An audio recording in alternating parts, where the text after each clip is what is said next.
Hello friend, welcome back to e learning with Hina ma'am channel. आज का जो session है काफी इंपॉर्टेंट है क्योंकि आज हम बात करेंगे खनिज लवण की। अगर खनिज लवण को देखें तो ये किसका चैप्टर है, तो ये आपका यूथ कंपटीशन टाइम चैप्टर है। ठीक है, यूथ कंपटीशन टाइम चैप्टर की मोटी वाली जो किताब है उसकी श्रृंखला स्टार्ट कर दी हमने। तो आज हमने उसी के तहत आपका 25 हम करा चुके हैं चैप्टर। उसी में पूरी एक प्लेलिस्ट बना दी है मैंने, youth competition time home science 2026 करके। तो आप उसमें इन चैप्टरों को देख सकते हैं। इस चैप्टरों में कहीं पे भी कोई भी अगर हमें मिस्टेक मिलती है तो उसको हम नेक्स्ट वीडियो में, या फिर अगर हम वीडियो में उसे सॉल्व नहीं कर पाते, जैसे पहले चैप्टर में दो हमने बताया था कि इन्हें हम नेक्स्ट वीडियो में आपको सॉल्व कर देंगे, बट मैंने लास्ट में फिर उन्हें सॉल्व कर दिया था क्योंकि वीडियो जाने कब बनती, तो इस वजह से। इसी तरह से अगर मुझे लगेगा कि नेक्स्ट वीडियो जल्दी ही बन सकती है तो मैं बना दूंगी। अदरवाइज अगर मुझे लगता है कि उस पे मैं आपको बिना वीडियो के भी समझा सकती हूँ तो मैं उसका जो भी कंटेंट हुआ करे वो टेलीग्राम पे पोस्ट कर दिया करूंगी तुरंत, जिससे कि आपके डाउट क्लियर होते रहे। चलिए, तो यहाँ पे भी अगर कोई भी टाइपिंग मिस्टेक हो जाती है, देखिए कोई भी ऑथर हो वो जो भी कुछ भी बनाता है उसमें टाइपिंग करने वाले का, हर किसी का रोल होता है। तो जो भी टाइपिंग एरर्स या फिर कहे जो भी मिस्टेक रह जाती है तो उसमें किसी न किसी की मतलब भूमिका रहती है। तो अगर कोई भी मिस्टेक हमें मिलती है पढ़ते टाइम तो हमें उसे खुद से सॉर्ट आउट करना आना चाहिए। तो वही हम लोग कोशिश करते हैं कि कोई भी बुक हो तो वो गलती आप तक वो उस बुक की ना पहुंचे। चलिए, तो स्टार्ट करते हैं सेशन को। यहाँ पे आज हम देखेंगे खनिज लवण। आप सबको पता है कि विटामिन के बाद अगर हम पढ़ते हैं तो हमारा खनिज लवण होते हैं। इसके बाद जस्ट हम विटामिन को देखेंगे क्योंकि विटामिन है तो हम है। ठीक है, तो चलिए यहाँ पे पहला क्वेश्चन देखते हैं। यहाँ पे स्व विनियोजक क्या है? तो स्व विनियोजक क्या है, कई बार एग्जाम में पूछा जा चुका है, वैसे तो यूजीसी में पूछा गया है। तो यहाँ पे ये क्या है, तो ये तांबा लोहा आदि धातुओं के साथ एक जटिल आयन का निर्माण करते हैं। अगर तांबा लोहा और उसकी बात करेंगे धातुओं की, तो ये क्या कर रहे हैं, उनके साथ मिलकर एक जटिल आयन का निर्माण करते हैं। वो होते हैं आपके स्व विनियोजक। ठीक है, यानी किसी के साथ मिलकर और कोई नई क्रिया का या कहेंगे कुछ पदार्थ बनाते हैं, वो स्वयं विनियोजक कहे जाते हैं। ठीक है, यहाँ पे इसकी व्याख्या जो होती है वो पढ़ना काफी इम्पोर्टेंट होता है। तो मैंने वही किया है कि आपको ऑप्शनों में ना उलझाकर उसकी व्याख्याओं को दिया है। ठीक है, स्व विनियोजक ये आपको पूरे की पूरी जो किताब है ना उसकी पीडीएफ में टेलीग्राम पर पोस्ट कर दूंगी, तो परेशान होने की आवश्यकता नहीं है। चलिए यहाँ पे देखते हैं, स्व विनियोजक की अगर बात करें तो ये तांबा लोहा आदि धातुओं के साथ एक जटिल आयन का निर्माण करते हैं। स्व विनियोजक एक अनुक्रमिक खाद्य भोज है जो खाद्य पदार्थों की गुणवत्ता स्थिरता में सुधार करता है। तो क्या करता है, खाद्य पदार्थ की गुणवत्ता में और स्थिरता में सुधार करता है। एक क्रमिक, यहाँ पे याद रखिएगा, पॉलीवेलेंट धातुओं के आयन और विशेष रूप से तांबा लोहा निकेल के साथ, यहाँ पे याद रखेंगे चेलेटस, यहाँ पे परसरों का निर्माण करते हैं। ठीक है, तो याद रखेंगे कॉम्प्लेक्स होते हैं चेलेटर्स और उनका ये क्या कर रहे हैं, निर्माण कर रहे हैं, जो भोजन में वसा के ऑक्सीकरण को रोक सकता है। ये एक प्रकार के परिरक्षक होते हैं। ये क्या होते हैं, तो ये एक प्रकार के परिरक्षक होते हैं। चलिए नेक्स्ट पॉइंट पे चलते हैं या नेक्स्ट क्वेश्चन देखते हैं। नेक्स्ट क्वेश्चन क्या कह रहा है, आयोडीन एक अत्यधिक अंतर्ग्रहण या सेवन नुकसान कर सकता है। जो आयोडीन है आपका वो क्या कर सकता है, तो यहाँ पे अत्यधिक अगर आप मात्रा में लेते हैं अंतर्ग्रहण या सेवन क्या कर सकता है, नुकसान कर सकता है। दूसरा है अतिरिक्त आयोडीन थायराइड हार्मोन के संश्लेषण में अवरोध करता है। तो यहाँ पे याद रखिएगा, वास्तव में अतिरिक्त अगर आप आयोडीन लेते हैं तो ये यही करता है। तो ए और आर दोनों सही है और आर क्या कर रहा है, ए का स्पष्टीकरण कर रहा है। देखिए, हमारे स्वस्थ जीवन के लिए आयोडीन अत्यंत आवश्यक खनिज लवण है। यद्यपि शरीर में इसकी आवश्यकता अत्यंत कम, प्रतिदिन लगभग कितनी है, तो 150 यहाँ पे मिलीग्राम, मिलीलीटर है, याद रखिएगा, ग्राम माइक्रोग्राम ही है।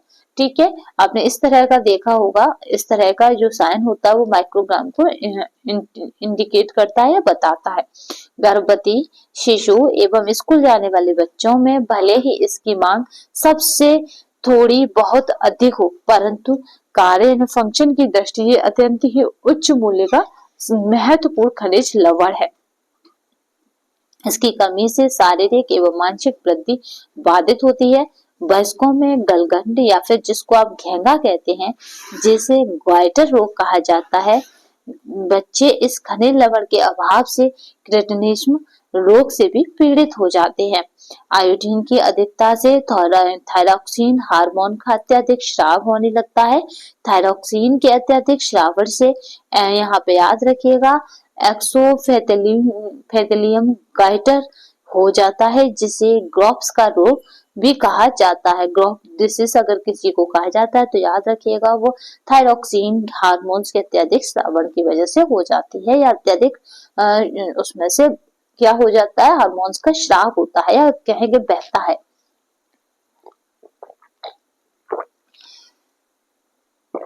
चलिए नेक्स्ट क्वेश्चन देखते हैं।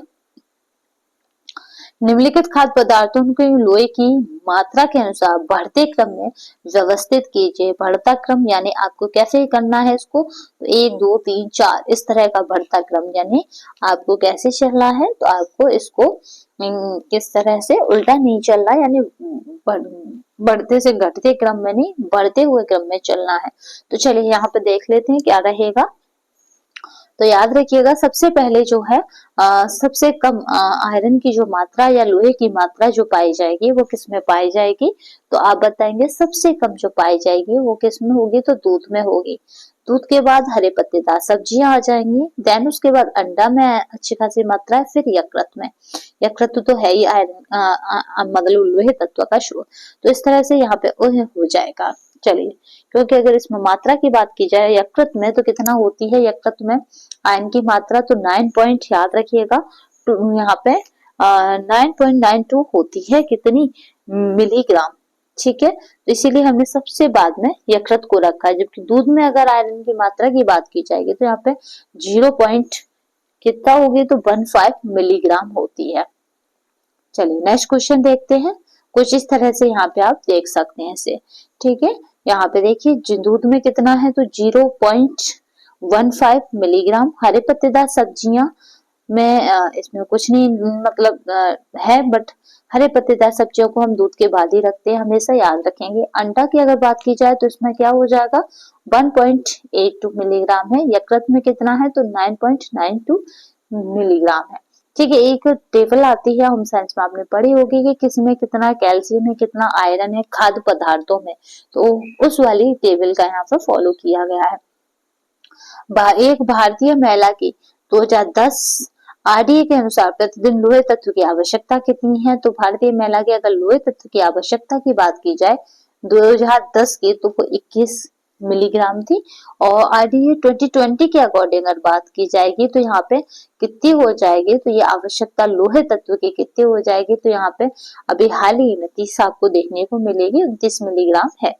क्योंकि आरडीए चार्ट अगर आप 2020 लगाते हैं तो वहां पे जो आपकी आयरन की मात्रा है वो आपको 20 से 30 मिलती है, ठीक है।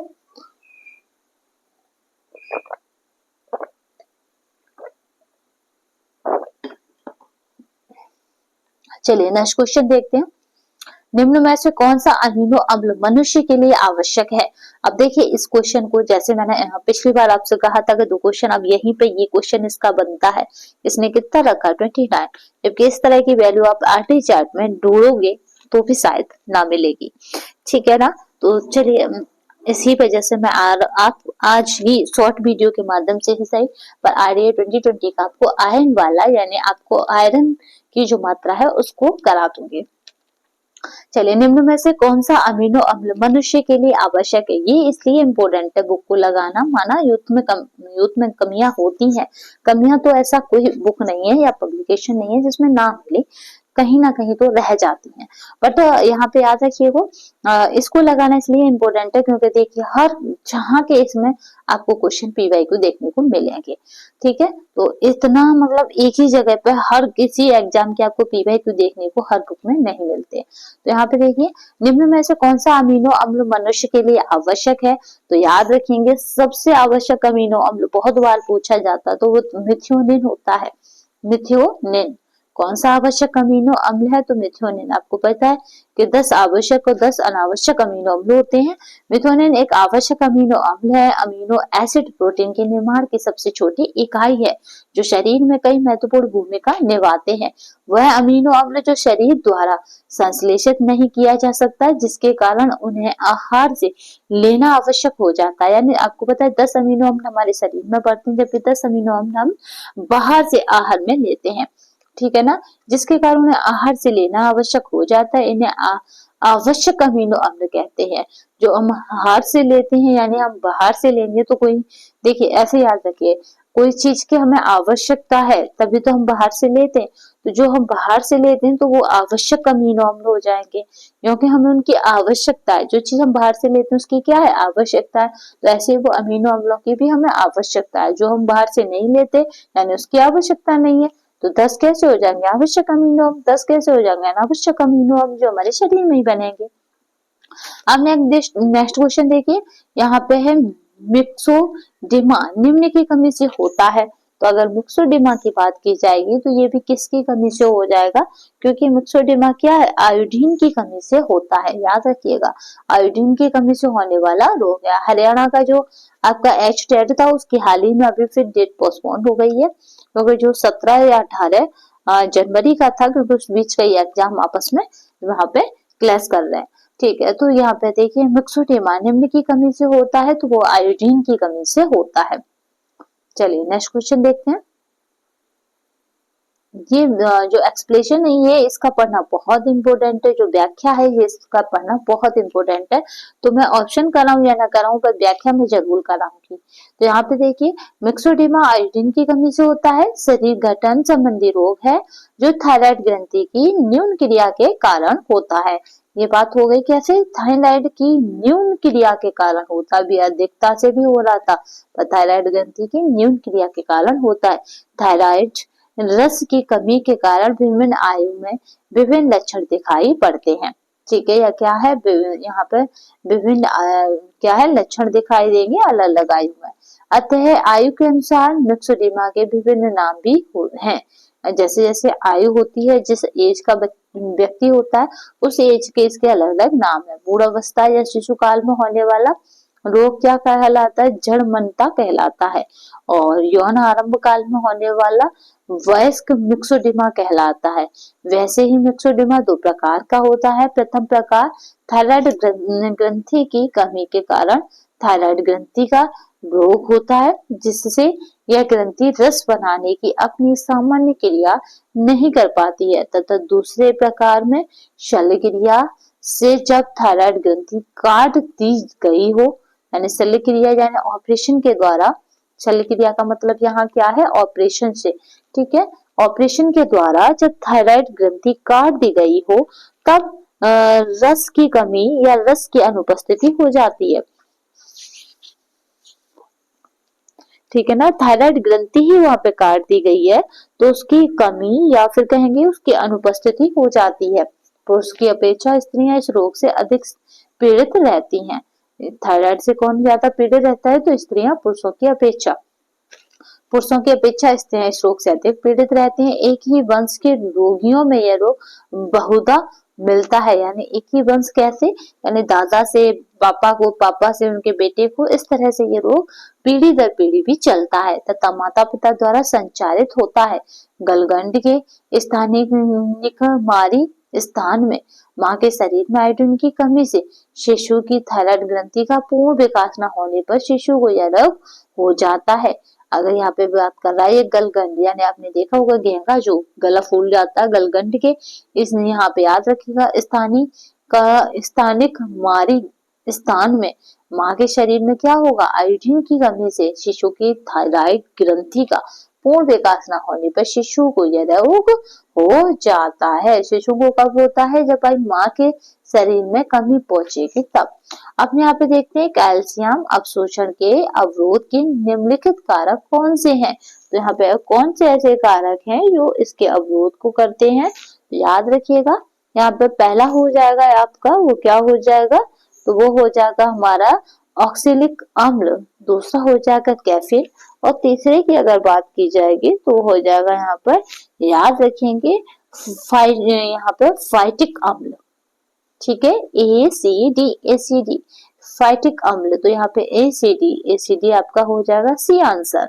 अब यहाँ पे देख लीजिए, और यहाँ पे ऑक्सलिक अम्ल, कैफीन, फाइटिक अम्ल।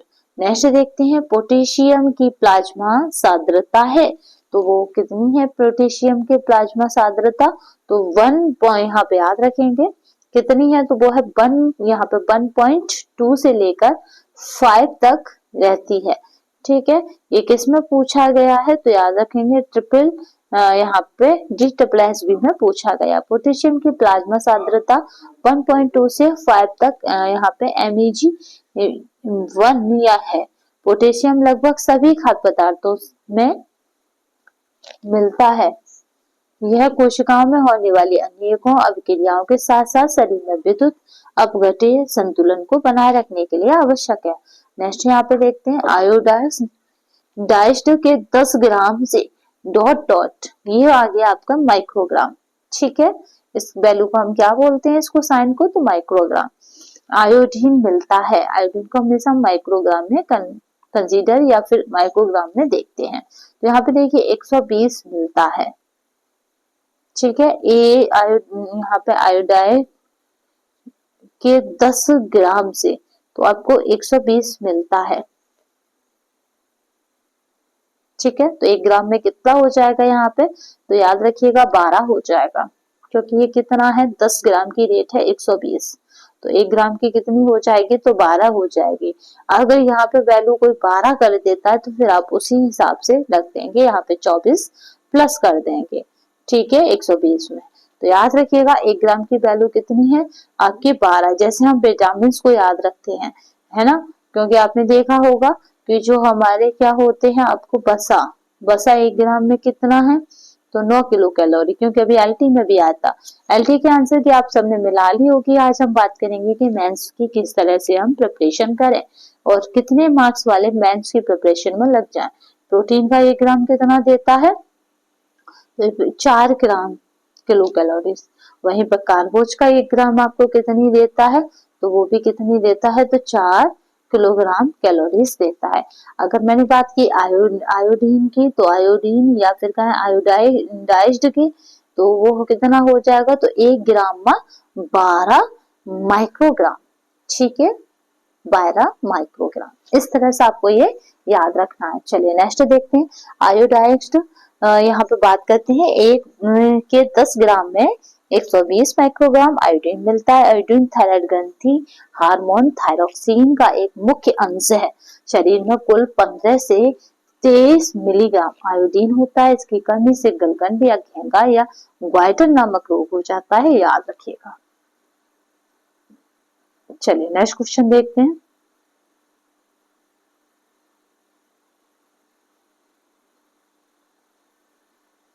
वह व्यक्ति जो सोडियम, पोटेशियम, कैल्शियम जैसे कुछ धातु आयनों की सांद्रता को निर्धारित करने के लिए जैव रसायन विश्लेषण में प्रयुक्त होती हैं, तो वो कौन सी होती हैं, तो याद रखेंगे यहाँ पे जो राइट आंसर हो जाएगा वो क्या हो जाएगा, तो यहाँ पे अगर हम बात करेंगे कि क्या है राइट आंसर, तो वो हमारा हो जाएगा उपयुक्त में से कोई नहीं।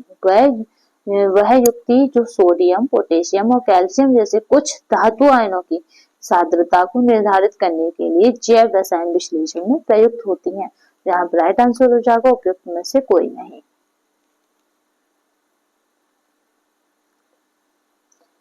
नेक्स्ट देखते हैं, अगर इसकी व्याख्या देखें तो कुछ तरह से हो जाएगी कि सोडियम, पोटेशियम और कैल्शियम जैसे कुछ धातु आयनों की सांद्रता को निर्धारण करने के लिए जैव रासायनिक विश्लेषण में प्रयुक्त होती हैं। नेक्स्ट देखते हैं यहाँ पे जस्ता डॉट के लिए आवश्यक है, तो जस्ता क्या है, वृद्धि के लिए आवश्यक है। चलिए यहाँ पे इसका अगर व्याख्या देखें तो देखिए जस्ता यानी जिंक और वृद्धि यानी ग्रोथ के लिए आवश्यक है हमारे शरीर के कई महत्वपूर्ण क्रियाकलापों को संपन्न करने के लिए। जस्ता एक अत्यंत आवश्यक खनिज लवण है। यह शरीर की हर एक कोशिकाओं में उपस्थित रहता है। जैसे कि इन्होंने बात की है कि ये क्या कर रहा है, ये शरीर की प्रत्येक कोशिकाओं में उपस्थित है। कई एग्जामों में कोफैक्टर के रूप में रहता है। आपने देखा होगा कोफैक्टर का मतलब होता है कहीं ना कहीं वो आपसे रिलेटेड है, यानी कहीं ना कहीं आपके ऊपर इफेक्ट डाल रहा है। ठीक है, कोफैक्टर का मतलब होता है वो चीज किसी न किसी से प्रभावित होगी। आपने रिसर्च में देखा होगा, कहते हैं ना कोफैक्टरों को बताइए कि कौन थे आपके रिसर्च के। तो ठीक है, जैसे योगा थेरेपी व्यक्ति को प्रभावित करती है, पर योगा थेरेपी के साथ पर्यावरण भी, व्यक्ति की खुद की मानसिकता, ठीक है, वो भी प्रभावित करती है। ये सभी को फैक्टर के अंतर्गत आ जाते हैं। तब योगा का समय क्या था, ट्रीटमेंट का टाइमिंग क्या था, ऐसा टाइमिंग तो नहीं था उसे भूख लग रही है बच्चे को। तो इस तरह से ये सभी को फैक्टर है। ये सारे वृद्धि एवं विकास में सहायता प्रदान करता है, साथ ही प्रजनन अंगों को सुचारू रूप से कार्य करने के लिए जरूरी भी है। प्रजनन अंगों को किसके, तो प्रजनन अंगों के सुचारू रूप से कार्य करने के लिए जरूरी है। ठीक है, याद रखेंगे किसकी बात की जा रही, जस्ता की, जिग की। चलिए नेक्स्ट यहाँ पे देखते हैं सूक्ष्म तत्व सॉरी चलिए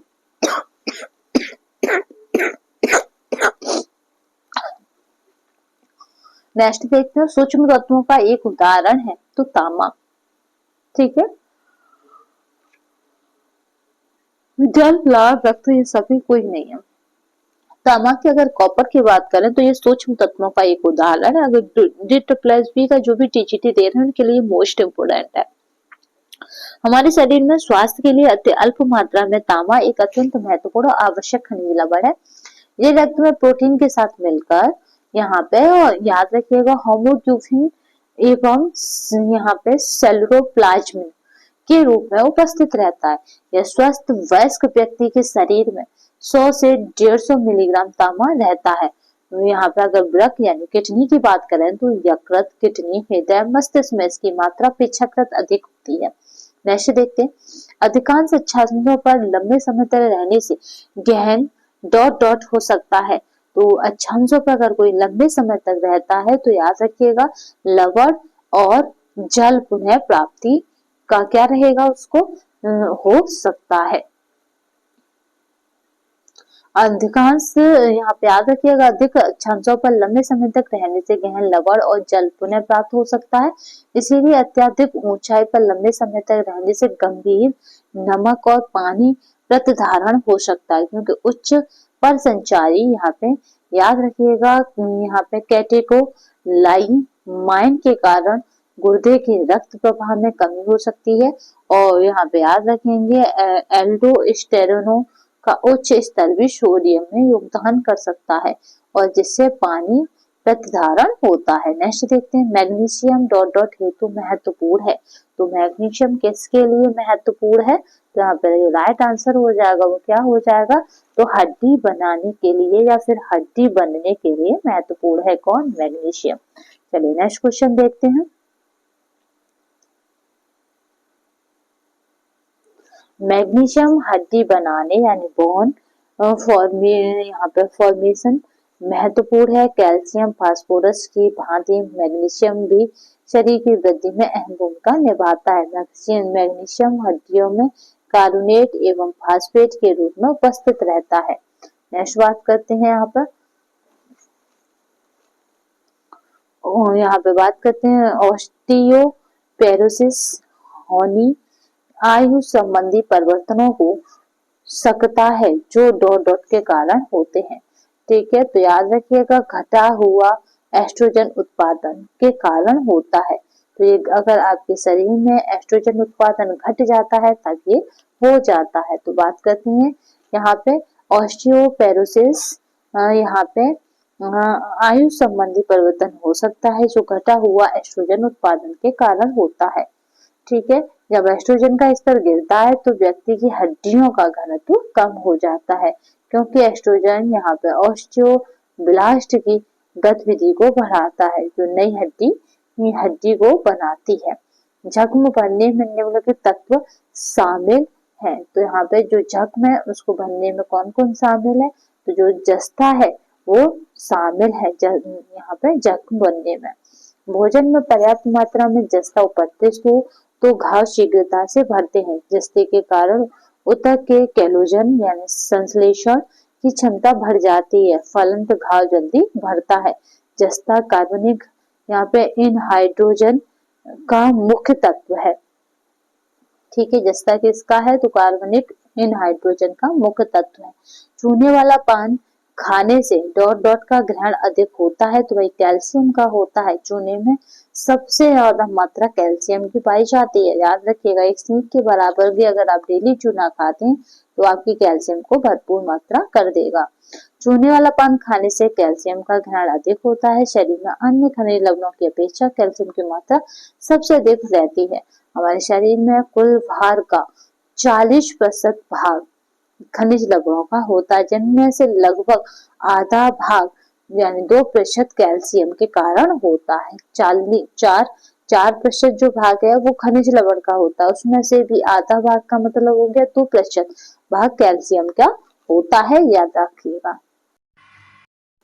आयोडीन की कमी से होने वाला रोग कौन सा है तो ग्वाइटर है, घेंगा है और आपका गलगंड है। याद रखिएगा, तीनों नामों में से कोई भी आ जाए, सभी आयोडीन की कमी से होते हैं।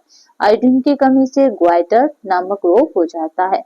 मानव शरीर में जिंक का मुख्य कार्य क्या है तो जो आपका जिंक है उसके जो मुख्य कार्य है, जिंक माने जस्ता भी हमने देखा था, तो उसका मुख्य कार्य क्या है तो याद रखिएगा डीएनए और आरएनए का संश्लेषण करना, क्योंकि ये प्रजनन के लिए भी उत्तरदायी है या जिम्मेदार है या फिर सहायक है। अभी हमने तुरंत ही उसके बारे में बात की थी। तो ये डीएनए और आरएनए के संश्लेषण में सहायता करता है आपका जिंक।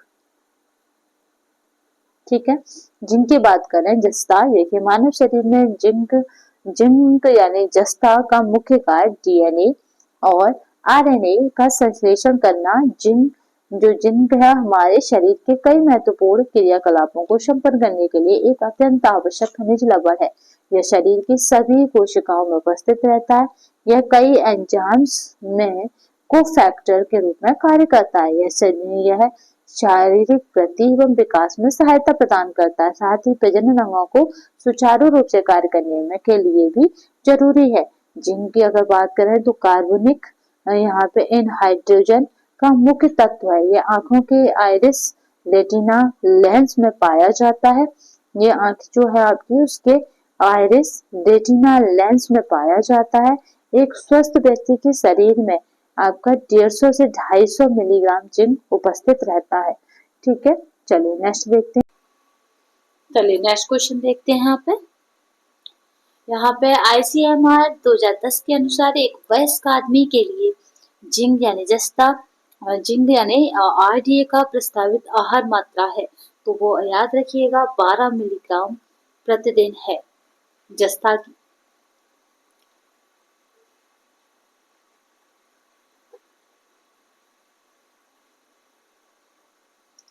यहाँ पे बात करते हैं हमारे शरीर में आपका 1.5 से लेकर 2.5 ग्राम जिंक पाया जाता है। यह खनिज लवण सभी कोशिकाओं में पाया जाता है, लेकिन 90% मांसपेशियों और हड्डियों में रहता है। ये 90% कहाँ पे रहता है तो मांसपेशियों और हड्डियों में रहता है। आईसीएमआर 2010 के अनुसार ये वयस्क आदमी के लिए जस्ता की आरडीए 2000 यहाँ पे याद रखिएगा मतलब जस्ता की आरडीए कितनी है तो याद रखेंगे 12 मिलीग्राम है।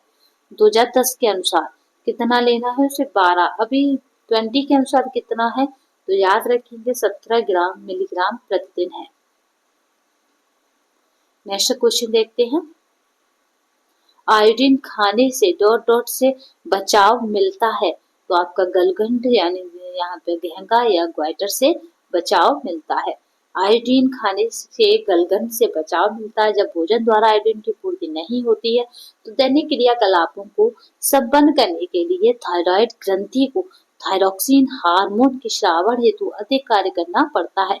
फलतः थायराइड यहाँ पे थायराइड ग्रंथि की कोशिकाएं निरंतर विभाजित होती रहती हैं और ग्रंथि बढ़कर एक गांठ का रूप ग्रहण कर लेती है। ग्रंथि क्या करती है, बढ़कर एक गांठ का रूप ग्रहण कर लेती है। इसी गांठ को घेंगा या गलगंड कहते हैं। नेक्स्ट देखते हैं कैल्शियम के महत्वपूर्ण कार्य। अगर कैल्शियम के महत्वपूर्ण कार्यों को देखें तो हड्डी की संरचना करना। दूसरा क्या हो जाएगा इसका महत्वपूर्ण कार्य से, यहाँ पे याद रखिए यहाँ पे न्यूरोमस्कुलर उत्तेजना करना। देन उसके बाद रक्त का जमाना और देन इसके बाद झिल्ली या यहाँ पे मेम्ब्रेन में पारगम्यता, और देन उसके बाद देखें तो द्रव्य स्मरण, यानी यहाँ पे याद रखिएगा यहाँ पे ओस्मोटिक संतुलन बनाना। तो इस तरह से ये सभी क्रम से ही है, तो याद रखेंगे यहाँ पे जो राइट आंसर हो जाएगा वो क्या हो जाएगा, तो आपका राइट आंसर क्या हो जाएगा, तो 1 2 3 4, तो ये आपका बी वाला जो है वो राइट आंसर हो जाएगा। चलिए नेक्स्ट देखते हैं। आयोडीन युक्त नमक में डॉट डॉट प्रबलीकरण, यानी याद रखिएगा फाइटिफिकेंट प्रयोग होता है, तो यहाँ पे जो राइट आंसर है वो हो जाएगा पोटेशियम आयोडेट। आयोडेट क्या है, प्रकट होता है।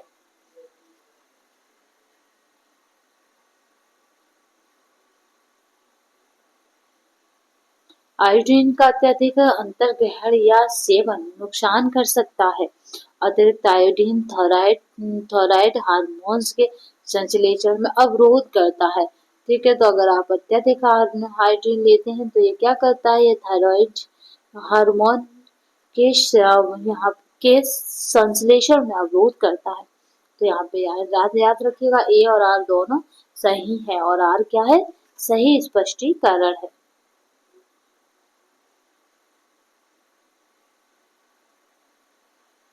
शरीर में लोहे के अवशोषण में बाधा डालने वाले कारक निम्न है।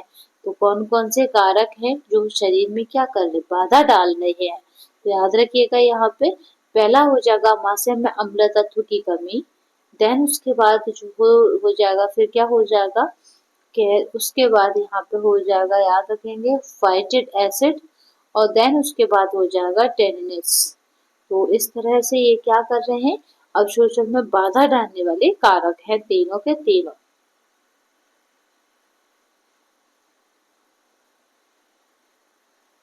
तो राइट आंसर क्या हो जाएगा 25 का, अगर राइट आंसर की बात की जाएगी तो ये हमारा हो जाएगा, याद रखिएगा ए। ठीक है, चलिए नेक्स्ट क्वेश्चन देखते हैं। अमाशय में अम्ल तत्व की कमी, फाइटिक एसिड और टेनिन। आयोडीन की कमी से होने वाले लक्षण निम्नलिखित हैं।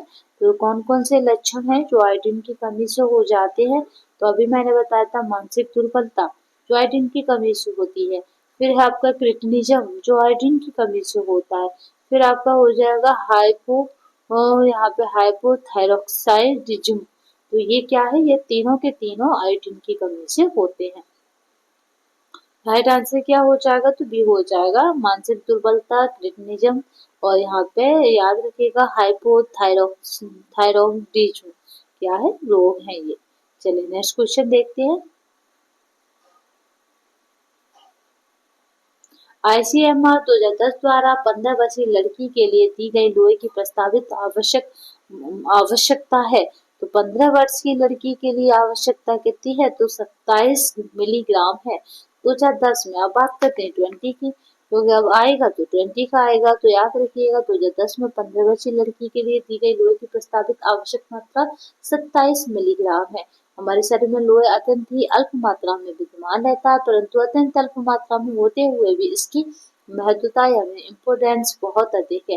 ये शरीर को स्वस्थ रखने के लिए बहुत ही आवश्यक है। लोहे की कमी से रक्त अल्पता, याद रखिएगा अनीमिया हो जाता है। 2020 यहाँ पे आरडी, ठीक है, आईसीएमआर 2020 के अनुसार 5 यहाँ पे याद रखिएगा 5 ना करके यहाँ कितना है, तो 15 है, याद रखिएगा यहाँ पे 5 ना करके यहाँ पे कितना है, तो 15 है। तो यहाँ पे एक डंडा बढ़ा लीजिए, डंडा 15 वर्षीय लड़की में लोहे की दैनिक मांग कितनी हो जाएगी, तो वो हो जाएगी 30 मिलीग्राम पर डे।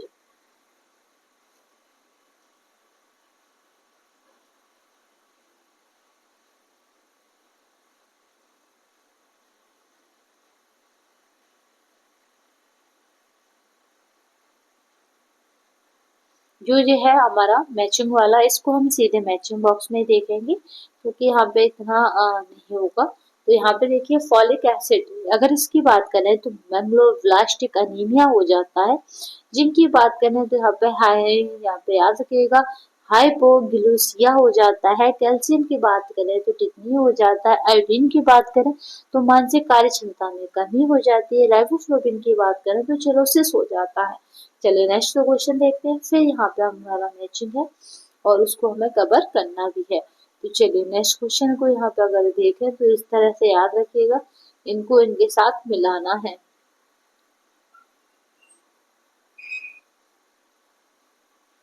ठीक है, क्योंकि इनको क्या करना है, इनके साथ मिलाना है।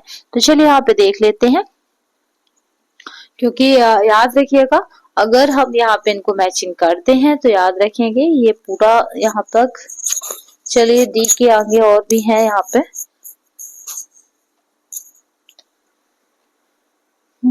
फिर तो यहाँ पे इसको भी यहाँ पे सॉल्व करना पड़ेगा। चलिए इसी तरह से करते हैं इसको भी।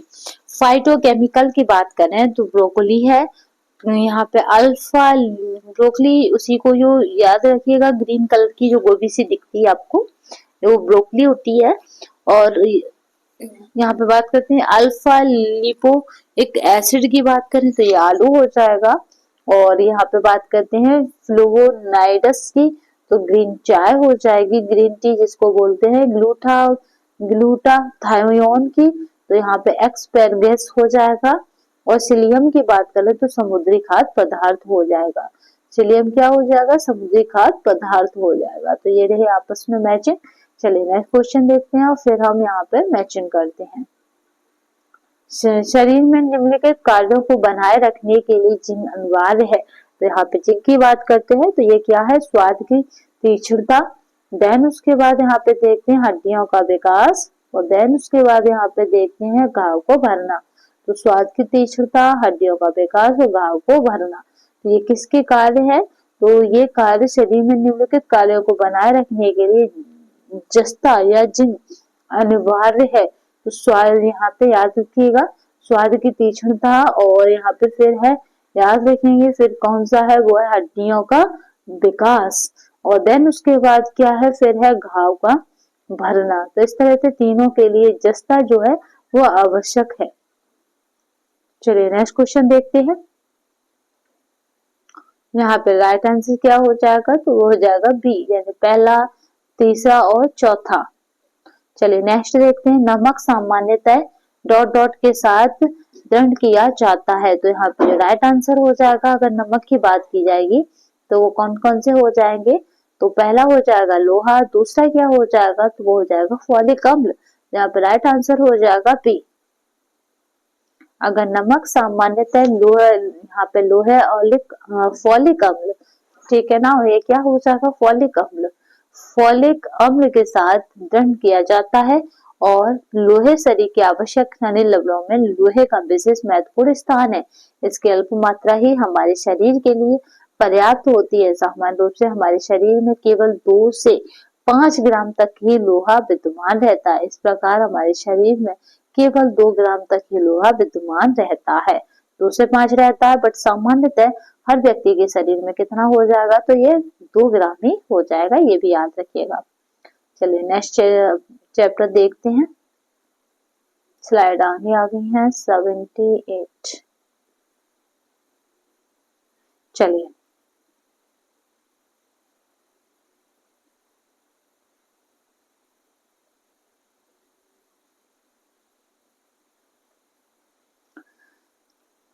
चलिए ये वाला देखते हैं और इसमें क्वेश्चनों को देखते हैं। हीमोग्लोबिन बनाने के लिए डॉट डॉट की आवश्यकता है, तो वो लोहे की। भाई हीमोग्लोबिन हमारे शरीर में किसकी सहायता से, लोहे की सहायता से बनता है। अगर लोहा हीमोग्लोबिन के निर्माण के लिए अत्यंत ही आवश्यक खनिज लवण है। हीमोग्लोबिन हिम लोहा तथा ग्लोबिन प्रोटीन होता है। हिम का क्या है, हीमोग्लोबिन, यानी हिम माने होता है, हिम माने होता है लोहा, याद रखिएगा।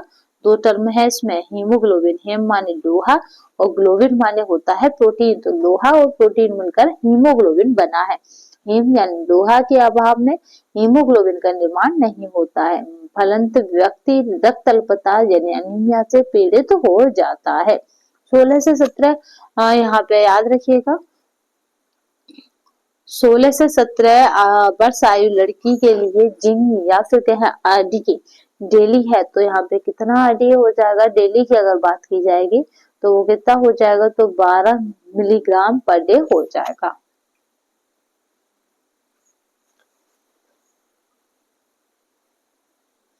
अगर आरडीए की बात की जाए तो याद रखिएगा यहाँ पे डेली रिकमेंडेड अलाउंसेस, यानी आपको दैनिक आहार या फिर कहें दैनिक दिन में या फिर कहें अपने दिन में पूरे में आपको कितनी मात्रा किसकी लेनी है, ये डिसाइडेड करता है आरडीए।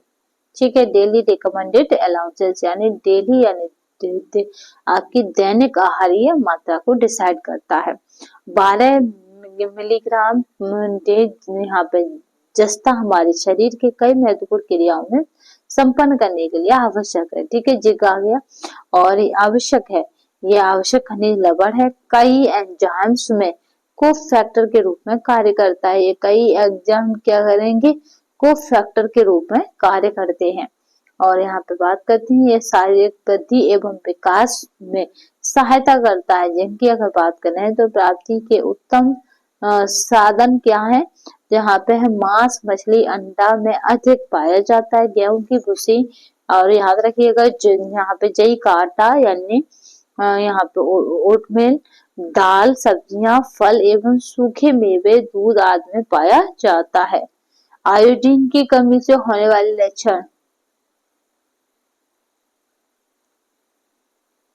चलिए नेक्स्ट क्वेश्चन देखते हैं। आयोडीन की कमी से होने वाले लक्षण, यानी आयोडीन की अगर किसी के शरीर में कमी हो जाए तो उसको कौन कौन से लक्षण जो है प्रकट होंगे। तो यहाँ पे देखिए, पहला हो जाएगा यहाँ पे किडनीजम, दूसरा यहाँ पे हो जाएगा क्या, तो वो हो जाएगा हाइपोथायरॉयडिज्म, और तीसरा जो हो जाएगा वो हो जाएगा मानसिक दुर्बलता। क्योंकि आयोडीन की कमी से मानसिक दुर्बलता मैंने पहले क्लास में बताई थी, मतलब इससे थोड़ी पहले, तो क्रिटिनिज्म, और यहाँ पे याद रखिएगा क्रिटिनिज्म के साथ ही साथ क्या हो जाएगा, हाइपोथायरॉयडिज्म हो जाएगा। चलिए, तो यहाँ पे जो राइट आंसर हो जाएगा वो क्या हो जाएगा, तो यहाँ पे बी सी डी हो जाएगा। चलिए नेक्स्ट क्वेश्चन देखते हैं।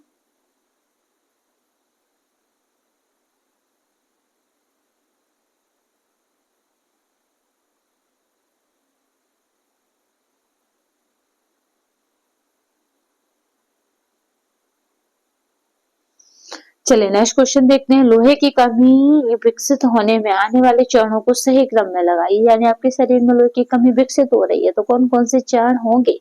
तो लोहे की संग्रहण मात्रा में कम होना, ठीक है, सबसे पहले यहाँ से शुरुआत होगी कि जो उसकी स्टोरिंग है या संग्रहित है उसकी मात्रा में कमी आ जाएगी। फिर उसके बाद है लोहे की क्या करना है, यहाँ पे कमी में जो लोहे की कमी है उसी में क्या करें हम, यहाँ पे याद रखिएगा यहाँ पे एरिथ्रोपाइसिस, ठीक है। देन उसके बाद अगर हम देखें तो उसके बाद लोहे की कमी से अनीमिया हो जाएगा। तो इस तरह से ये है लोहे की कमी में विकसित होने वाले चरण। तो यहाँ पे जो राइट आंसर हो जाएगा वो क्या हो जाएगा,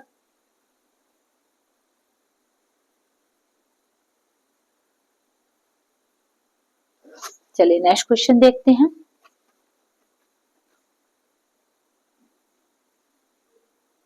खाद्य पदार्थों को कैल्शियम की मात्रा के अनुसार अधिक से कम मात्रा में क्रम में लगाकर विकल्प को चयन कीजिए। तो यहाँ पे जो हो जाएगा दूध, दूध का रागी, रागी का चावल, पालक, पालक का चावल। तो हमें क्या करना है, कैल्शियम की मात्रा के अनुसार हमें लगाना है। अब की जो है हम इसको क्या करेंगे, किसमें कितना कैल्शियम है, जब तक आपको ये नहीं पता पड़ेगा तब तक आप दवा कैसे होगी, ठीक है ना। तो इसलिए हमारी जो खाद्य पदार्थ की टेबल है हमें वो इसमें से देखनी होती है और उसके अकॉर्डिंग हमें ये बहुत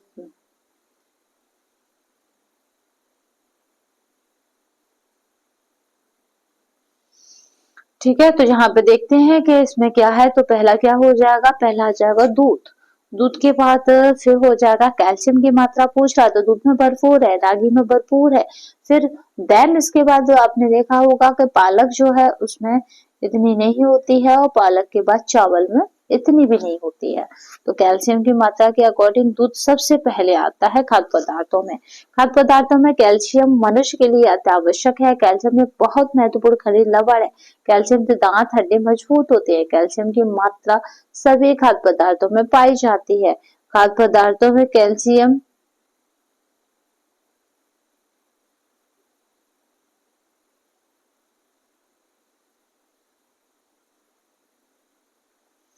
ठीक है, तो इस तरह से सबसे ज्यादा दूध में भरपूर मात्रा होती है कैल्शियम की। नेक्स्ट यहाँ पे देखते हैं, खादों को उनके लोहे की मात्रा के अनुसार भरते क्रम में व्यवस्थित कीजिए। तो इनको क्या करना, भरते क्रम में व्यवस्थित करना है। तो सबसे पहले वो हमारा, अभी मैंने बताया था आपको 9 पॉइंट कुछ था, तो याद रखिएगा 9 पॉइंट कुछ 9 था। तो अंडा, अंडे के बाद जो है लीवर हो जाएगा, लीवर में बताया था। और लीवर के बाद जो है हमारा फिर दूध, दूध के बाद हरे पत्तेदार सब्जियां, जस्ट इसका उल्टा क्रम था वहां पे। अंडा, लीवर, दूध और हरे पत्तेदार सब्जियां। एक गर्भवती माता के लिए कितने लोहे की आवश्यकता होती है, तो यहाँ पे जो राइट आंसर हो जाएगा वो कितना हो जाएगा, तो यहाँ पे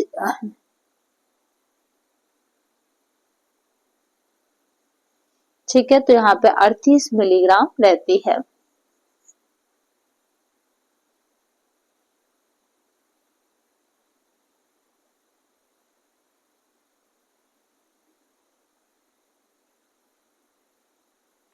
लोह तत्व के घटते हुए क्रम में निम्नलिखित आहार सामग्रियां सही अनुक्रम बताइए। अब देखिए एक्सप्लेन मुझे लगेगा जहां तक जितना का उनका मैं कराती जाऊंगी। अब देखिए स्वस्थ, यहाँ पे गर्भस्थ शिशु के शरीर में रक्त एवं हीमोग्लोबिन निर्माण के लिए लोहा आवश्यक है। गर्भस्थ शिशु का लोहा माता के शरीर से अवशोषित करता है। यदि माता के आहार में पर्याप्त मात्रा में लोहा तत्व उपस्थित नहीं होगा तो शिशु माता के रक्त से अवशोषित करने लगता है। अगर उसके शरीर में किसी भी चीज की कमी पड़ जाती है तो अपने मतलब माता के जो रक्त है उससे अपनी पूर्ति कर लेता है। शिशु माता के रक्त से अवशोषित करने लगता है, जिसके कारण गर्भवती स्त्री को गंभीर रक्त अल्पता यानी अनीमिया रोग का शिकार हो जाता है। गर्भवती स्त्री के लिए यहाँ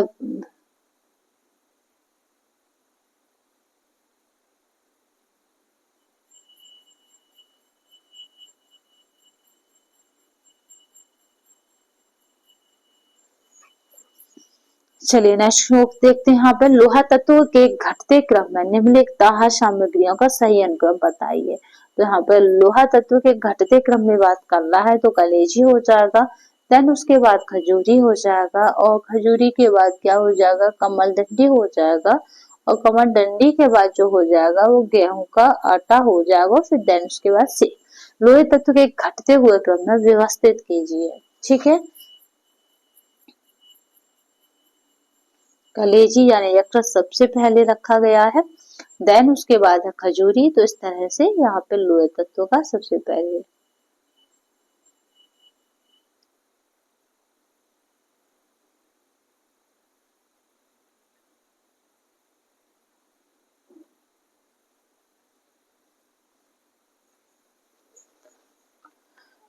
शरीर में लोहे अवशोषण हो जाने माने या प्रसिद्ध यहाँ पे बड़यावक या यहाँ पे एनहेंसर है। तो याद रखिएगा नेक्स्ट आंसर क्या हो जाएगा यहाँ पे, तो याद रखेंगे तो यहाँ पे क्या हो जाएगा,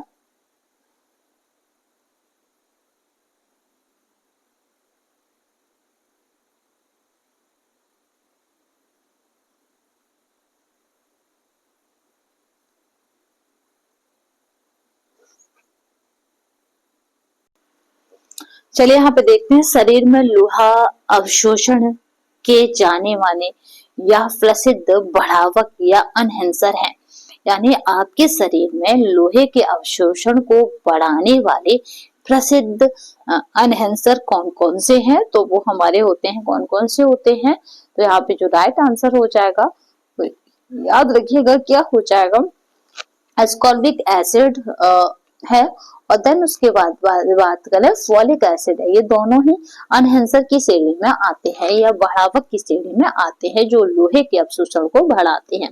हमारे शरीर में लोहे तत्व की कमी से लोहा अल्पता नामक रोग हो जाता है। महिलाओं में अनीमिया रोग प्राय होता है, जिसका मुख्य कारण लोहा तत्व की कमी है। यह हरे पत्तेदार सब्जियां एवं गाजर, अमरूद आदि फलों में पाया जाता है। शरीर में लोहे अवशोषण के जाने माने या प्रसिद्ध बढ़ावक या एस्कॉर्बिक एसिड एवं फॉलिक एसिड महत्वपूर्ण है।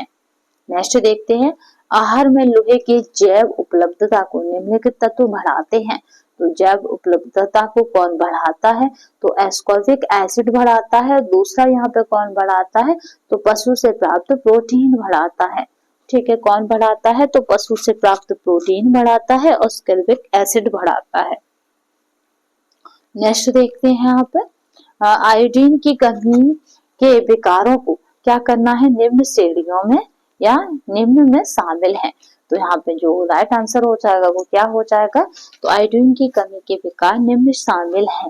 तो यहाँ पे राइट आंसर क्या होगा, तो गलगंड हो जाएगा, दूसरा मृत प्रसव हो जाएगा और यहाँ पर क्या हो जाएगा, फिर मंदबुद्धि हो जाएगा। यानी आयोडीन की कमी से विकार का मतलब क्या है, ये रोग हो जाते हैं, गलगंड कहेगा या फिर कहें यहाँ पे याद रखिएगा ग्लैटर, और ये हो जाएगा मृत प्रसव यानी मरे हुए बच्चे को या मरे हुए वर्थ को जन्म देना, ये आयोडीन की कमी से होता। मंदबुद्धि यानी कम बुद्धि का बच्चा पैदा होना। ठीक है, तो ये तीनों के तीनों आयोडीन की कमी से होते हैं। तो यहाँ पे राइट आंसर हो जाएगा बी। चलिए नेक्स्ट क्वेश्चन देखते हैं। एक भारतीय महिला के प्रतिदिन आहार की आवश्यकता क्या हो जाएगी, तो भारतीय महिला की प्रतिदिन आहार की आवश्यकता 30 माइक्रोग्राम प्रति किलोग्राम हो जाएगी।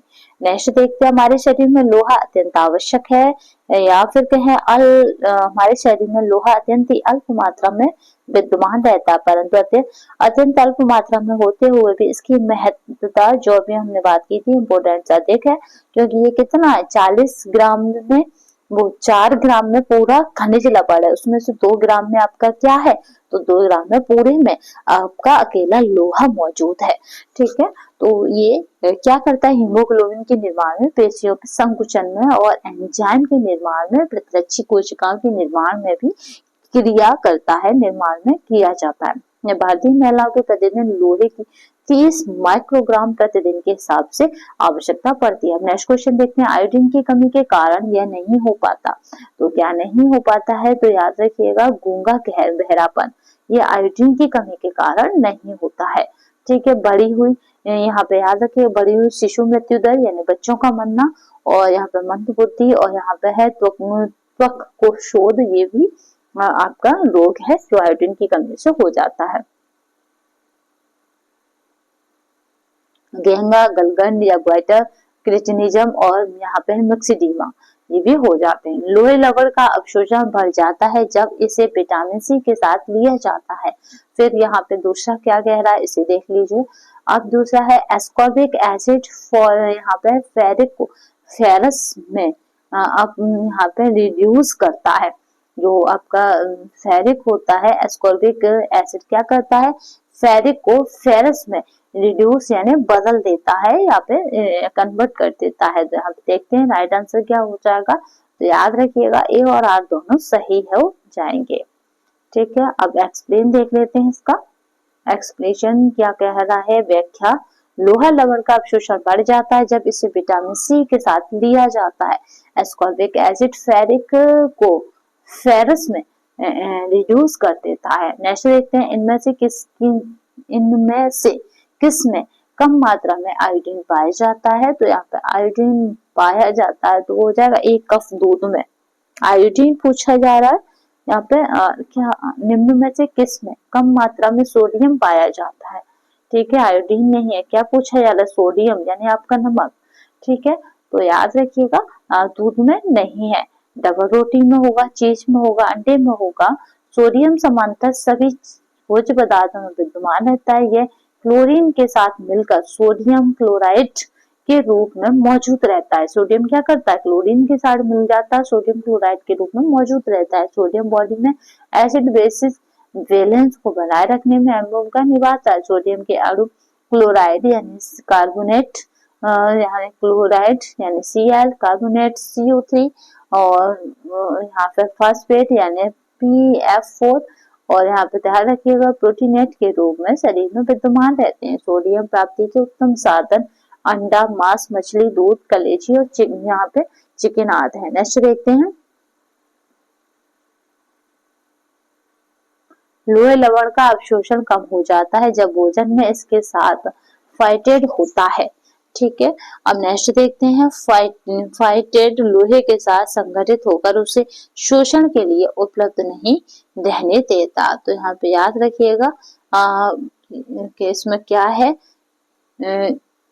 ये ए और आर दोनों सही है, बट यहाँ पे क्या है, ये व्याख्या सही नहीं कर रहा है। तो यहाँ पे राइट आंसर हो जाएगा डी वाला, ए और आर दोनों सही है परंतु आर पूरी व्याख्या नहीं करता। ठीक है, क्योंकि ये कह रहा है फाइटेड लोहे के साथ संगठित होकर उसे शोषण के लिए उपलब्ध नहीं रहने देते, तो ये गलत है। चलिए, निम्नलिखित में से कौन ऑक्सीकरण रोधी है? तो यहाँ पे है सेलेनियम। सेलेनियम क्या है? तो ये ऑक्सीकरण रोधी है। और यहाँ पे बात करते हैं, सेलेनियम ऑक्सीकरण रोधी खनिज लवण है। सेलेनियम सामान्य वृद्धि एवं उत्तम स्वास्थ्य प्राप्ति में अमूल्य भूमिका निभाता है। सेलेनियम मांसपेशियों में पाया जाता है, परंतु जिन पशुओं की पेशियों में सेलेनियम अनुपस्थित रहता है उनकी सफेद मांसपेशी रोगग्रस्त रहते हैं। ठीक है, याद रखिएगा, परंतु पशुओं की मांसपेशियों में सेलेनियम अनुपस्थित रहता, उनकी सब सफेद मांसपेशी क्या होती हैं, रोगग्रस्त रहते हैं, उनकी मांसपेशियों में यह नहीं पाया जाता है।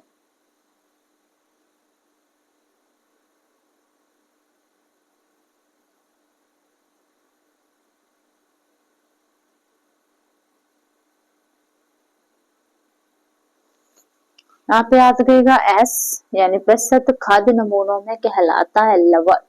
ठीक है, तो लवण यानी एस है यहाँ पे कंटेन एक भोजन के भीतर मौजूद खनिजों की कुल मात्रा है, जो खनिज लवणों जैसे calcium, sodium, potassium, chloride, carbonic तत्व में मौजूद होता है। नेक्स्ट देखते हैं यहाँ पे,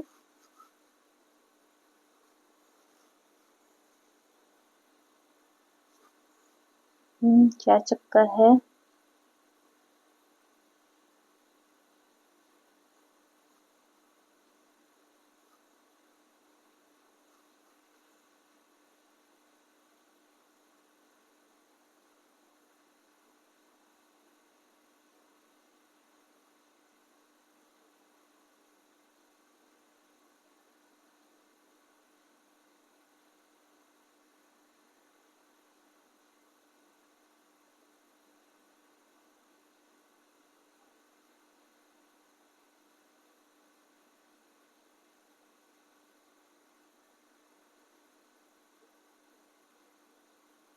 चलिए, यहाँ तक पूरा हो चुका है।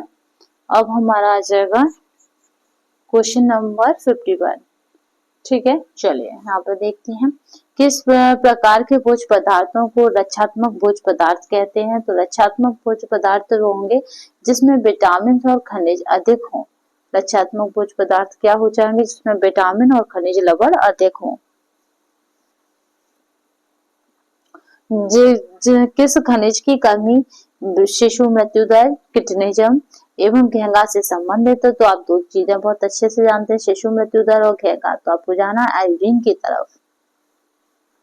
ठीक है, आयोडीन सभी मनुष्यों के लिए आयोडीन एक महत्वपूर्ण खनिज लवण है। मानव शरीर में करीब 15 से 23 मिलीग्राम आयोडीन होता है। कार्य आयोडीन के क्या है? तो आयोडीन थायराइड हार्मोन यानी यहाँ पर T3 T4 का संगठन होता है। आयोडीन का कार्य शरीर की वृद्धि व बढ़ोतरी है।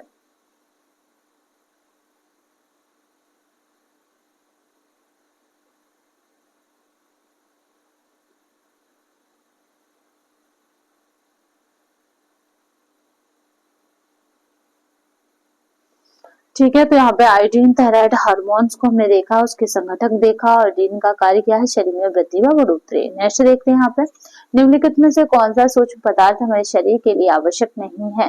तो सूक्ष्म पदार्थों वो फ्लोरीन है जो हमारे शरीर की आवश्यक नहीं है। आयोडीन, पोटेशियम और आयरन ये सभी आवश्यक है, याद रखिएगा। जीआईसी का है ये, अगर किसी का आने वाला टाइम जीआईसी होम साइंस है तो ये इसके लिए भी इम्पोर्टेंट है श्रृंखला। फ्लोरीन ये शरीर में दांत हड्डियों में होता है, इसकी कमी व अधिकता दोनों को प्रभाव दांतों पर पड़ता है, जो कि फ्लोरोसिस नामक रोग उत्पन्न करता है।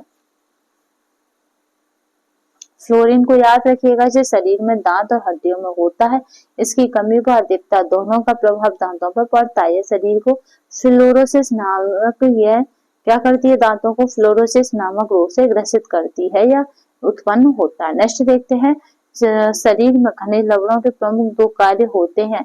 तो जो हमारा शरीर है उसमें खनिज लवणों के दो प्रमुख कार्य कौन कौन से होंगे, तो यहाँ पे दो प्रमुख कार्यों को हमें देखना है। तो पहला क्या हो जाएगा, ये सुरक्षात्मक तथा नियामक होते हैं। यहाँ पे याद रखिएगा, यहाँ पे प्रोटेक्टिव और रेगुलेटरी दोनों फंक्शन कौन करता है, तो ये खनिज लवण ही करते हैं। तो यहाँ पे जी हो जाएगा बी राइट आंसर। नेक्स्ट देखते हैं, हमारे कुल शरीर का भार का 96% भाग पानी, कार्बोज, वसा एवं प्रोटीन के मिलने से बनता है। शेष 4% भाग खनिज लवणों का होता है। यदि खनिज लवण हमारे शरीर की मात्रा का 4% ही बनाते हैं, तथापि ये शरीर की वृद्धि और विकास के लिए नितांत आवश्यक है। 4% में खनिज लवण है, उसमें से भी 2% कौन ले जाता है, आपका 2% कौन ले जाता है, तो आयोडीन ले जाता है। बच्चों में IDD की स्थिति का कारण क्या है, तो यहाँ पे IDD की स्थिति का कारण क्या है, तो बच्चों में है ये, तो याद रखिएगा बच्चों में है IDD, तो याद रखेंगे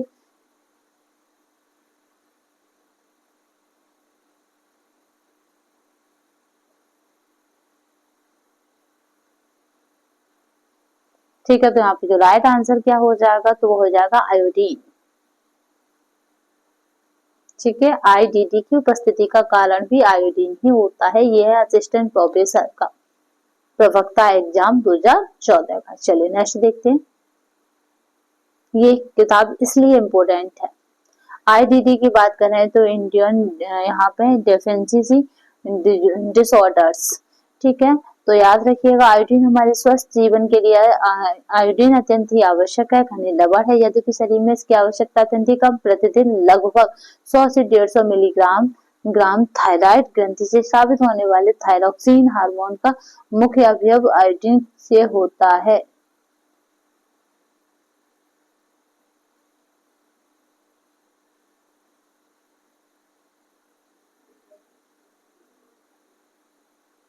माल्टा आटा रोग से बनाया जाता है, जो कि अच्छा साधन है।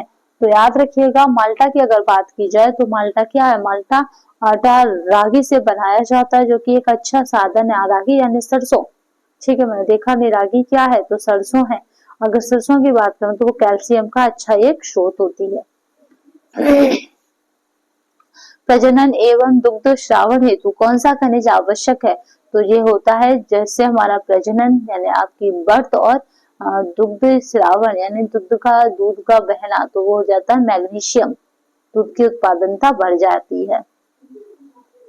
मैग्नीशियम एक व्यक्ति के शरीर में 25 से 30 ग्राम मैग्नीशियम उपस्थित रहता है। प्रजनन एवं दूध श्रावण के लिए मैग्नीशियम आवश्यक है। नेक्स्ट क्वेश्चन देखते हैं, यहाँ पे कोशीय तरल में मुख्य धनायन कौन सा है, तो मुख्य धनायन की बात करेंगे कोशीय तरल में, तो यहाँ पे जो राइट आंसर हो जाएगा वो क्या हो जाएगा, तो याद रखेंगे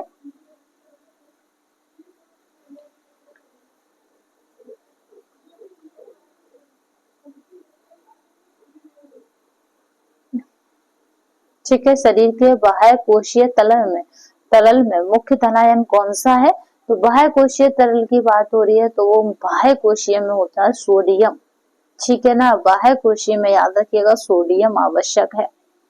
शरीर के बाह्य कोशीय तरल में मुख्य रूप से सोडियम धनायन यानी Na+ होता है। ये सोडियम सामान्यतः सभी भोज्य पदार्थों में विद्यमान रहता है। क्लोरीन के साथ मिलकर सोडियम क्लोराइड के रूप में मौजूद रहता है।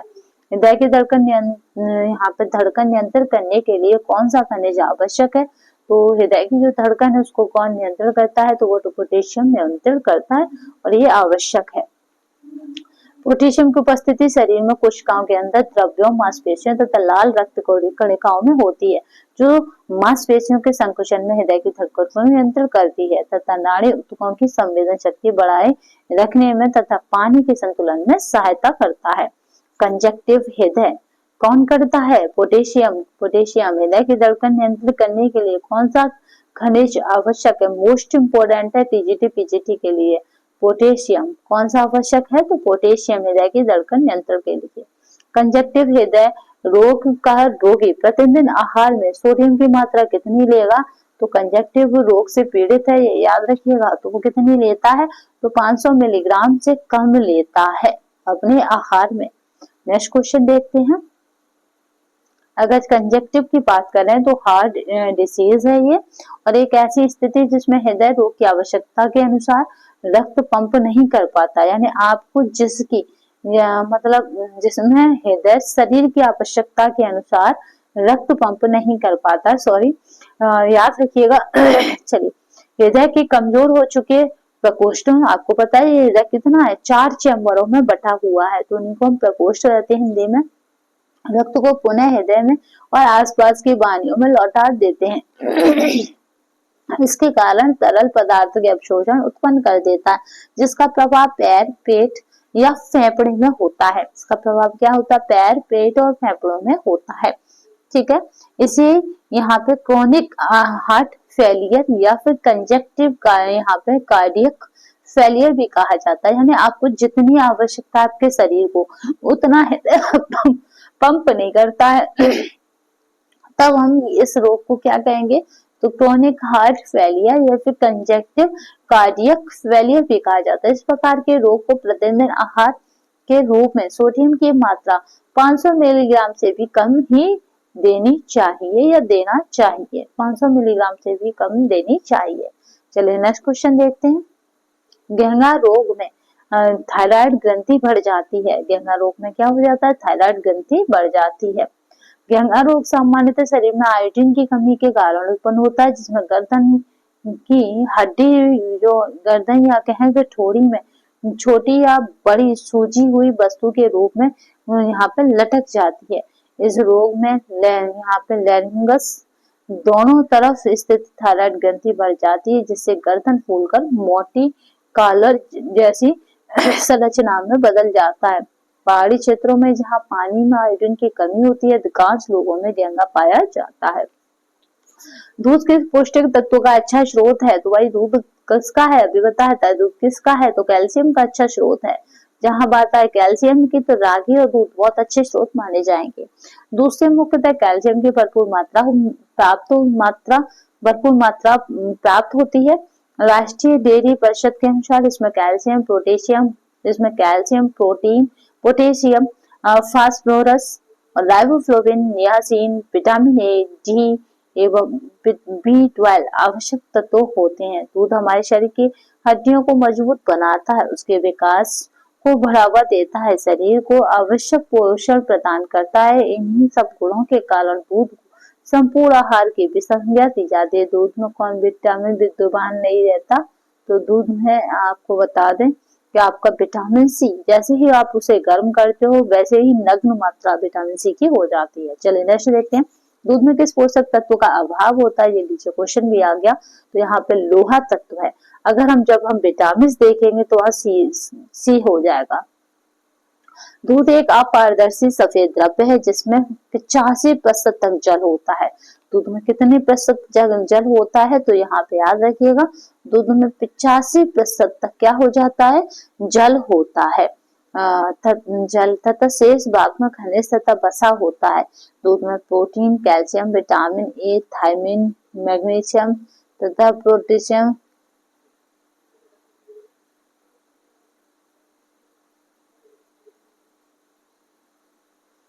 ठीक है, तो याद रखिएगा दूध में प्रोटीन, कैल्शियम, विटामिन ए तथा थायमिन, मैग्नीशियम तथा पोटेशियम आदि तत्व पाए जाते हैं, जबकि लोहा अनुपस्थित होता है। अगर खनिज लवण की बात की जाए तो लोहा हो जाएगा, विटामिन की बात की जाए तो सी हो जाएगा। कौन सा लवण रक्त का धक्का जमने में सहयोगी होता है, तो रक्त का धक्का जमने में सहयोगी पूछा जा रहा है, तो वो कौन सा लवण हो जाएगा, तो वो हो जाएगा कैल्शियम, जो रक्त का धक्का जमने में सहयोगी होता है। मानव शरीर के समस्त खनिज तत्वों में कैल्शियम लवण की मात्रा सर्वाधिक होती है, और कैल्शियम लवण मांसपेशियों की क्रिया एवं रक्त के धक्के जमाने तथा हृदय की क्रियाओं को नियंत्रित करने में सहायक होता है। चलिए नेक्स्ट क्वेश्चन देखते हैं। भूमिगत जल में ऐसा कौन सा लवण पाया जाता है जो कि बहुत से चर्म रोग को दूर कर देता है, तो वो होता है गंधक। ठीक है, ये क्या करता है, बहुत से चर्म रोग को दूर कर देता है। चलिए नेक्स्ट क्वेश्चन देखते हैं यहाँ पे, भूमिगत जल में ऐसा कौन सा लवण पाया जाता है जो कि बहुत से चर्म रोगों को दूर करता है, तो वो गंधक होता है। ठीक है, तो चलिए यहाँ पे हमने यहाँ तक देख लिया था गंधक। अब इसके बारे में देखते हैं, अगर भूमिगत जल की बात की जाए तो गंधक वाला, भूमिगत जल में पाए जाने वाला गंधक का लवण त्वचा रोग के इलाज के लिए एक औषधि की भांति कार्य करता है। गंधक में एंटी बैक्टीरियल, एंटी फंगस और अन्य यहाँ पे पैरासिटिक जीवों को मारने के गुण मौजूद है। यह त्वचा रोगों के इलाज में प्रयोग होने के अलावा लोशन, क्रीम, साबुन आदि बनाने में अत्यधिक प्रयोग किया जाता है। गंधक यानी एस से इसको प्रेजेंट कराते हैं। साधारण तापमान पर यहाँ पे क्रिस्टलीय एवं पीले रंग का होता है। प्राकृतिक रूप से ये ज्यादातर सल्फाइड एवं सल्फेट की तरह मिलता है। आयोडीन की कमी का साधारण लक्ष्य है गले में फूलना या गले का फूलना, जो मैं कई बार अभी व्याख्याओं में आपको बता चुकी हूँ।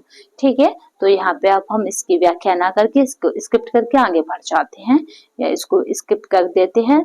ठीक है ना, तो यहाँ पे देखिए बस कुछ खास अगर मुझे देखिएगा तो मैं बता दूंगी इसमें इसके व्याख्या में। चलिए ये सब हम डिटेल इसका कई बार कर चुके हैं, वही सब है इसमें, बट एक बार और मैं फास्टली पढ़ूंगी। आयोडीन की कमी का स्पष्ट परिणाम घेंगा रोग या गलगंड है। इससे पीड़ित व्यक्ति की गल ग्रंथि फूल जाती है, जिसमें गला फूला हुआ नजर आता है। हमारे शरीर को बहुत थोड़ी मात्रा में प्रतिदिन मिलता रहना आवश्यक होता है। हमारे गले में स्थित थायराइड ग्रंथि को थायराइड हार्मोन बनाने के लिए आयोडीन की आवश्यकता पड़ती है। थायराइड हार्मोन हमारे शरीर की यहाँ पे उपाचयन क्रियाओं को नियंत्रित करता है, जिस पर हमारा शरीर व मानसिक विकास निर्भर करता है।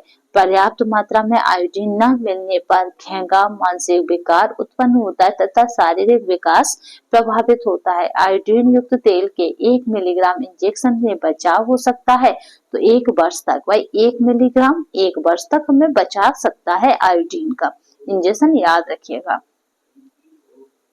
अब बात करते हैं यहाँ पे जो अलग से है, दैनिक आदर्श मात्रा 150 माइक्रोग्राम किशोरों के लिए 120 माइक्रोग्राम तथा बच्चों के लिए 60 माइक्रोग्राम होती है। ठीक है, तो इसकी याद रखिएगा, बच्चों के लिए 60 है जबकि किशोरों के लिए आपका याद रखिएगा 120 है, और एक व्यक्ति के लिए दैनिक तो इसकी 150 है। लोहे का कार्य क्या होता है, तो ऑक्सीजन पहुंचाना लोहे का कार्य होता है। ठीक है, आयरन का कार्य मुख्य क्या है, तो ऑक्सीजन पहुंचाना इसका मुख्य कार्य है। खून के निर्माण में लोहे का महत्वपूर्ण योगदान होता है। हीमोग्लोबिन में लोहा और प्रोटीन प्रचुर मात्रा में पाया जाता है। नेक्स्ट क्वेश्चन देखते हैं यहाँ पे, निम्नलिखित में से कौन एक कैल्शियम का अच्छा स्रोत है, तो वो हो जाएगा यहाँ पे याद रखिएगा दूध कैल्शियम का अच्छा स्रोत है। ठीक है, कैल्शियम के मुख्य स्रोत में दूध, यहाँ पे पनीर, हरी सब्जियां, फॉलिक पिनर और यहाँ पे फलियां, अनाज, दूध सबसे प्रमुख है। कैल्शियम दांतों और हड्डियों की रचना के लिए आवश्यक है। नेक्स्ट देखते हैं, डॉट रिकेट्स रोग में कैल्शियम की अधिक मात्रा दी जाती है, तो वो है ऑस्टियोमलेशिया रोग में कैल्शियम की अधिक मात्रा दी जाती है।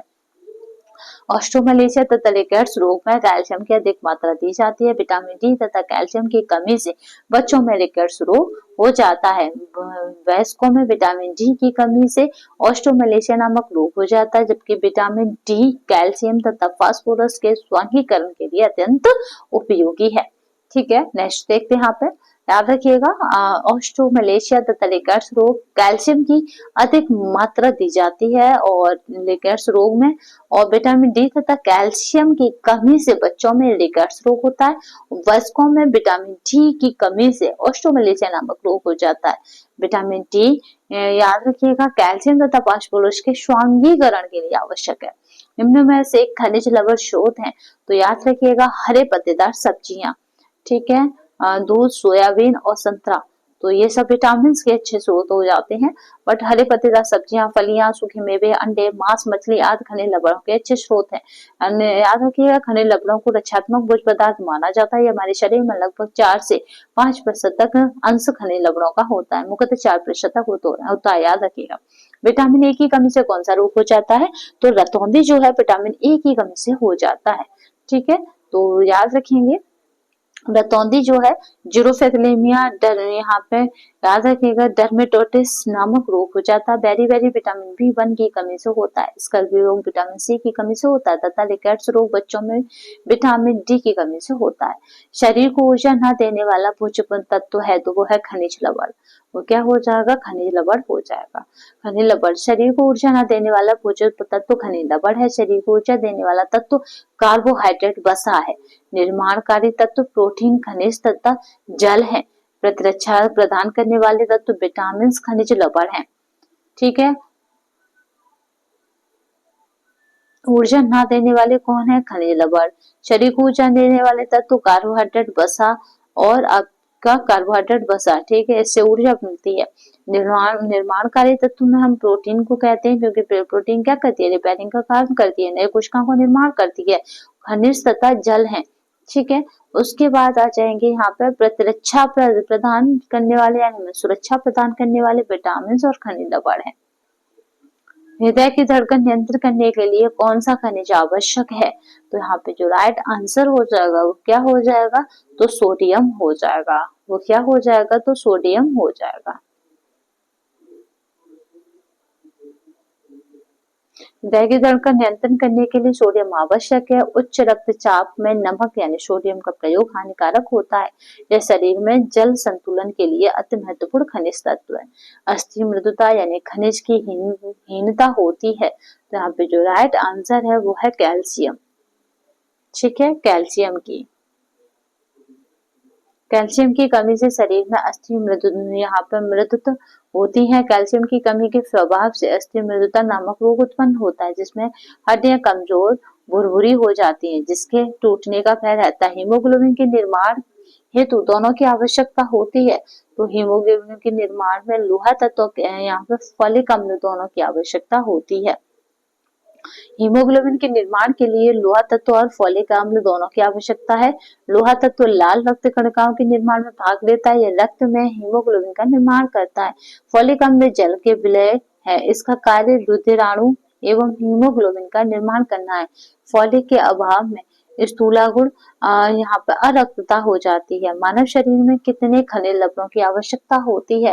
तो यहाँ पे मानव शरीर को कितने खनिज लवणों की? तो 24 खनिज लवणों की आवश्यकता होती है। नेक्स्ट देखते हैं मानव शरीर में याद रखिएगा हमारे शरीर में 4 से 5% अंश इन्हीं खनिज लवणों का होता है। इन्हें लघुत्व भी कहते हैं। खनिज लवणों को रक्षात्मक भोज्य पदार्थ भी माना जाता है। शरीर का सामान्य चयापचय निम्न में से किसकी कमी से प्रभावित होता है? तो याद रखिएगा सामान्य चयापचय किसकी कमी से प्रभावित हो जाएगा? तो वो है सोडियम की कमी से प्रभावित होता है। सोडियम शरीर में मौजूद यहाँ पे इलेक्ट्रोलाइट्स में से एक है, जिसकी शरीर को अधिक मात्रा में आवश्यकता होती है। सोडियम शरीर में पानी की मात्रा को नियंत्रित करने, मस्तिष्क में सूचनाओं को आदान प्रदान तथा चयापचय को नियंत्रित करता है। तो इसकी कमी से चयापचय यानी मेटाबॉलिज्म दुष्प्रभावित होता है। निम्नलिखित में से कौन सी बीमारी आयोडीन की कमी से के कारण होती है? तो यहाँ पे पूछा जा रहा है आयोडीन की कमी से कारण, तो ग्वाइटर है। ग्वाइटर याद रखिएगा, ग्वाइटर हुआ, घेंगा रोग हुआ, या फिर कहें आपका, तो ये सभी क्या है? आयोडीन की कमी से होते हैं। कुछ भी नाम से कह लें। बेरी आपका स्कर्वी, पेलिग्रा नियाचिन याद रखिएगा। स्कर्वी अगर बात की जाएगी तो विटामिन सी की कमी से, और यहाँ पे बेरी यानी सूखा रोग विटामिन डी की कमी से। चलिए नेक्स्ट क्वेश्चन, इसका एक्सप्लेनेशन नहीं पढ़ते हम, क्योंकि अब बहुत क्लास लेंथी होती जा रही है, बहुत लंबी जा रही है। अगर एक्सप्लेनेशन पढ़ा तो बहुत लंबी क्लास हो जाएगी आपकी। ठीक है, ग्वाइटर गर्दन की ग्रंथि फूलकर गांठ या फिर ट्यूमर का रूप ले लेती हैं। ग्वाइटर का मतलब हो जाता है जो गांठ है बन जाना। अति तनाव के मरीज को किस मूल द्रव्य से परहेज करना चाहिए? वो होता है सोडियम से। अति तनाव यानी आपका क्या है? अति तनाव जने वो हाई क्या ले रहा है यहाँ पे? हाई टेंशन ले रहा है, ठीक है ना, तो स्ट्रेस ले रहा है, तो उसको किससे, तो नमक से बचना चाहिए, नहीं तो वो बीपी हाई का क्या हो जाएगा, पेशेंट बन जाएगा। बौद्धिक विकारता किसकी कमी का लक्षण है, तो यहाँ पे जो याद रखिएगा आयोडीन की कमी का लक्षण है, ठीक है। बच्चे की मृत्यु दर बढ़ना और बौद्धिक विकारता, और एक और आपको बताया था कि क्या करना है यहाँ पे, तो ऐसे तीनों चीजें क्या है, आपके आयोडीन की कमी के कारण है। बौद्धिक विकारता आयोडीन की कमी का लक्षण है। हमारे स्वस्थ जीवन के लिए आयोडीन अत्यंत आवश्यक है। थायराइड ग्रंथि से निकलने वाला हार्मोन थायरॉक्सी का मुख्य घटक या अवयव है। थायरॉक्सिन हार्मोन आयोडीन युक्त प्रोटीन होता है। इसकी कमी से शारीरिक एवं मानसिक वृद्धि बाधित होती है। वयस्कों में गलगंड या घेंगा, जिसे ग्वाइटर रोग कहते हैं, हो जाता है। बच्चों में इस खनिज लवण के अभाव में क्रिटिनिज्म रोग हो जाता है। याद रखिएगा, क्रिटिनिज्म रोग किसमें होता है, बच्चों में। किस मूलद्रव्य की कमी से बच्चों में जड़वामनता का विकास होता है, तो वो आयोडीन होता है, जिसकी वजह से उनकी बुद्धि जड़ हो जाती है, ठीक है। बच्चा मानसिक रूप से विकलांग हो जाता है। बच्चे की लंबाई काफी कम हो जाती है तथा कद छोटा रह जाता है। मांसपेशियां कमजोर, ढीली और यहाँ पे दुर्बल हो जाती हैं। शरीर में खनिज लवण प्रमुख का कार्य है, तो याद रखिएगा खनिज लवण का क्या है प्रमुख कार्य शरीर में, तो यहाँ पे जो राइट आंसर हो जाएगा वो क्या हो जाएगा, तो यहाँ पे सुरक्षा तथा यहाँ पे विनियमन है। शरीर में खनिज लवण का प्रमुख कार्य शरीर की सुरक्षा तथा नियमन करना है। हमारे कुल शरीर का भार कितना होता है, तो 96% भाग पानी, कार्बोज, वसा एवं प्रोटीन के मिलने से बनता है। शेष 4% भाग खनिज लवणों का होता है। खनिज लवणों के कारण अस्थियों का निर्माण, दांतों का निर्माण, हार्मोन्स का निर्माण में सहायक है, नियामक कार्य में सहायक है। यहाँ पे याद रखेंगे एंडेमिक घेंगा निम्न में से किस क्षेत्र में अधिक पाया जाता है, तो याद रखेंगे एंडेमिक घेंगा की बात करेंगे, यह पहाड़ी क्षेत्रों में अधिक पाया जाता है। नमक में आयोडीन के पुष्टिकरण के लिए निम्नलिखित में से क्या मिलाया जाता है, तो याद रखेंगे तो वो हो जाएगा यहाँ पे पोटेशियम आयोडेट मिलाया जाता है। नमक में आयोडीन के पुष्टिकरण के लिए पोटेशियम आयोडेट मिलाया जाता है। आयोडीन की कमी से उत्पन्न रोगों के निवारण हेतु भारत सरकार ने सादे नमक में आयोडीन मिलाने की कार्यक्रम शुरू किया है, ठीक है। यहाँ तक हो गया, चलिए नेक्स्ट देखते हैं।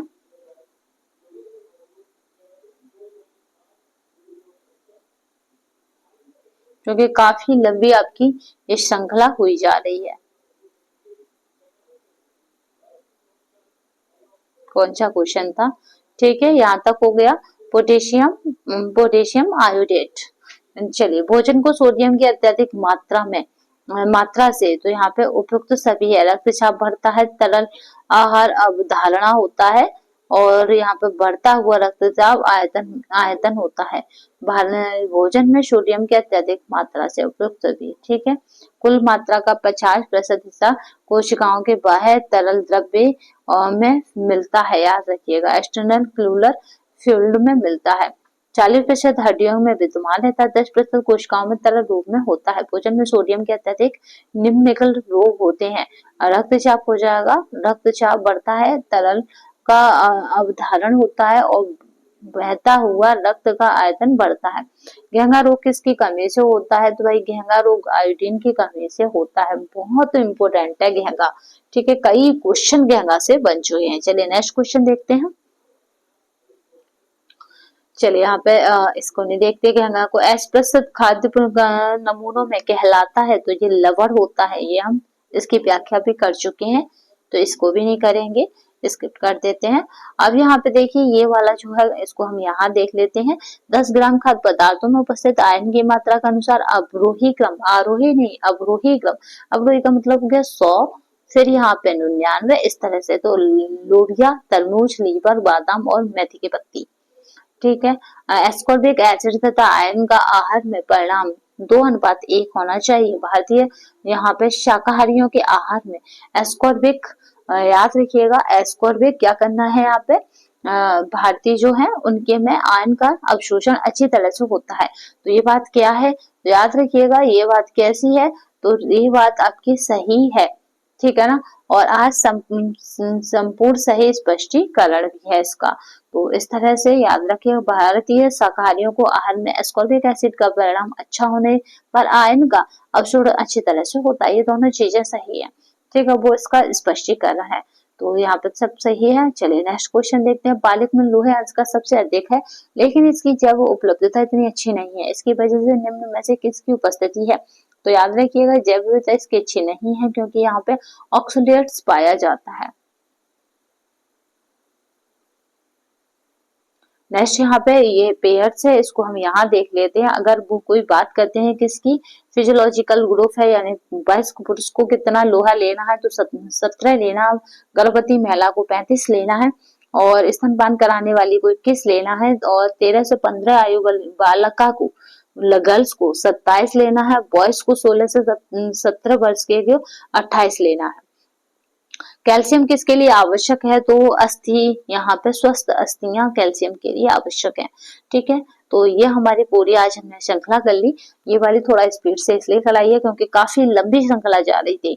तो आज के लिए बस इतना ही। अगर नेक्स्ट सेशन में या फिर हमें लगेगा कोई भी नया अपडेटेड एलटी का आंसर की आ चुकी है, तो जल्द ही आप अपने कट ऑफ मतलब कितने राइट आंसर आपके गए नेगेटिव निकाल के वो जरूर बताइएगा, जिससे कि मतलब मेंस की तैयारी हम शुरू कर सकें। कैल्शियम किसके लिए आवश्यक है, तो याद रखिएगा अस्थियों के लिए या के हड्डियों के लिए आवश्यक है, स्वस्थ हड्डियों के लिए, ठीक है। क्योंकि कैल्शियम की मात्रा ही हमें क्या करती है, हड्डियों को मजबूती प्रदान करती है। कैल्शियम की मात्रा सबसे अधिक रहती है। कैल्शियम अत्यंत जरूरी है। दूध कैल्शियम प्राप्ति का सर्वोत्तम साधन है। दूध कैल्शियम का एक अवशोषण शरीर में पूर्ण रूप से ही हो जाता है, ठीक है, यानी पूर्व रूप से ही होता है, यानी शुरू से हम दूध पीते हैं, ठीक है, और दूध से ही हमारी हड्डियां बनती हैं, या कहेंगे दूध ही हमारी हड्डियों के लिए आवश्यक है। तो आज की श्रृंखला में बस इतना ही। नेक्स्ट सेशन में फिर मिलेंगे, तब तक के लिए धन्यवाद। वंदे मातरम, जय हिंद। श्रृंखला काफी लंबी हो रही है, इसीलिए मैं पूरी यूथ की एक वीडियो बनाना चाहा, बट वो चली जाती है 10 से 12 घंटे में, तो वो ना करके मैंने छोटे छोटे पार्टों में से करने की कोशिश की है, जिससे कि आपका टाइम बचे और साथ में आप इसको अच्छे से कर सकें। तो आज के लिए बस इतना ही। नए सेशन में फिर मिलेंगे, तब तक के लिए धन्यवाद। वंदे मातरम, जय हिंद। सेशन कैसा लगा है कमेंट बॉक्स में जरूर बताइएगा।